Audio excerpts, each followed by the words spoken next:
The last point there, North-South Assisted Return Program suspended in 2008, selection criteria not related to vulnerability. There was IOM with UN, with GOS and GNU, supported a joint North-South program, which North-South and South-South returns returned 116,000 people. The basis of the organization of this movement was led, of course, by the government of South Sudan as the beneficiaries, but this was largely conducted by logistic criteria, the access to the areas of return rather than by assessment of vulnerability in Khartoum. The point here being that there has never been a return program which directly addresses the need for return assistance. As mentioned before, there has been the only upward trend in the return program began in October last year, which was, of course, related to the referendum registration process. As mentioned here, the first upward trend in return numbers since 2007. There was a focus on unity state, which is unusual, not characteristic in terms of the other returns, which a trend I think which will continue, and I shall discuss later when we're looking forward. The other states which received the returnees are. Am I okay for time? You're looking worried. 2 minutes, okay. Okay, I'm going to be very quick then. Of this particular group, a large number, 134,000, 135,000 were government assisted.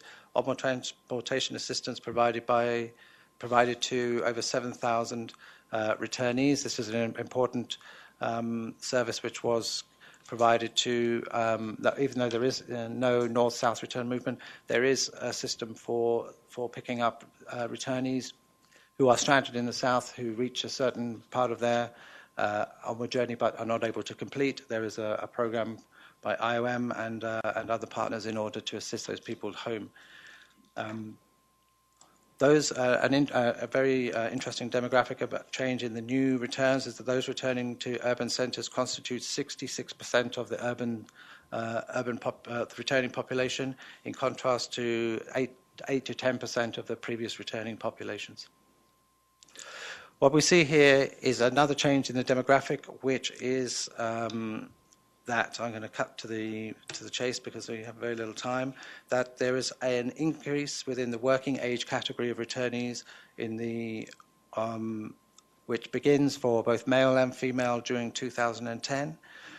And we notice, drilling down on those numbers more closely, what began as the larger population, what was a majority of women within the working age population up to 2009 has changed, and in 2010 to 2011, within the working age population, that men now have a higher percentage than women. As this graph shows, it has increased from 15 to 20% of the entire population is now working age men. To draw some conclusions on this, wage earners now appear to be leaving Khartoum in greater numbers, both driving urbanization as they are seeking jobs. These are people who are used to having jobs and are seeking jobs in the south, and enabling urbanization within South Sudan. By this, I mean to say that in previous return patterns, when the returning caseload was predominantly women and children, they would return to the villages of origin as a place of final destination, as this was the area where the extended families were living from the men who were living in Khartoum. What we see now with the beginning of the men also returning, the wage-earning men returning to the south with their families, is that this does enable families to make choices about where they are. The place of final destination is not necessarily the place of origin. This supports the general trend towards urbanization. Also, we note that communities from the north are moving together. The social unit in South Sudan is based on that in Khartoum, not historical linkages.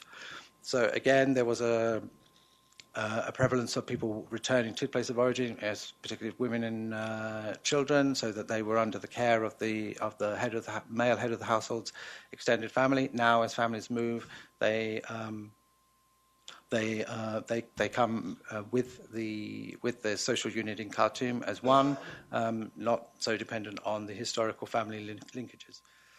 Some indication that urban returnees are moving on to rural areas and families splitting in South Sudan, taking advantage of assistance offered in towns, particularly land allocations. What we notice, and I'll take this the next bullet point with this as well, is that in areas where people are arriving now, there is much more awareness about the land issue or availability of land in urban centres, and this has, in some cases, people will arrive in urban centres and they will take stock of their situation. They will look around to see what is available to them.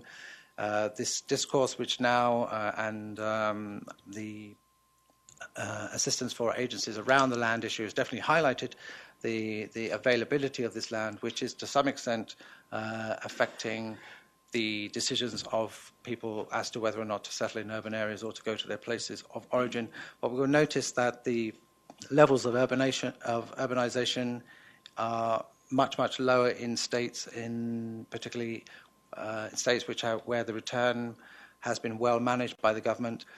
For example, in Unity and in Malakal, in Upper Nile and in Unity, there has been the urbanization issue is relatively low key, where the return process has been managed badly by the government. In Kwajoki and Wheel, there's a lot of populations still in mixed areas of either transiting or reintegrating populations who are not being very clear about what their intentions are and making the job very difficult for the humanitarian community to interact with them.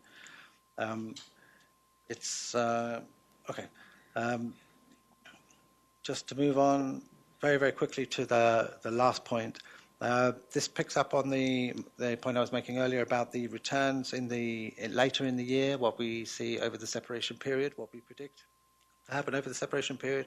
Fundamentally, this graph shows another 400,000 people returning between April and December, which shows the period of the rainy season, which will, of course, provide additional challenges.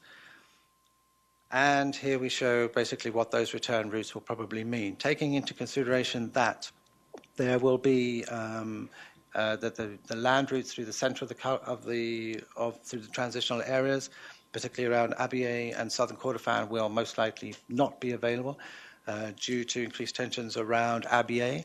They are not currently being used through the central belt in any case, or being used very, very lightly.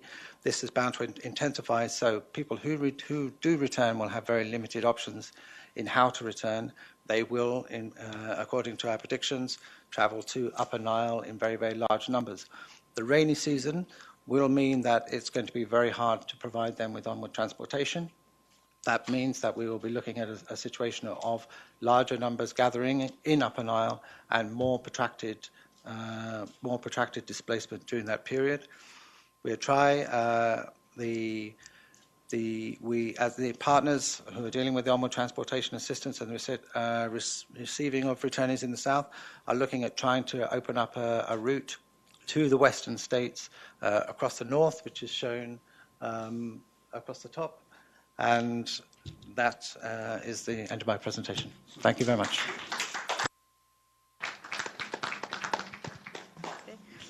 I want to thank all the panelists and also thank them for coming all the distance to be here with us, and to thank the Middle East Institute and the Foundation for Strategic Research for bringing them here. I wanted to mention that I heard a couple of appeals, and I hope it will make its way into the reports. One is to look at Sudan holistically. Don't forget the North. Don't forget Darfur. And I think that's important to heed in looking at solutions. And then that we have to look beyond the humanitarian operations and begin to address recovery and development.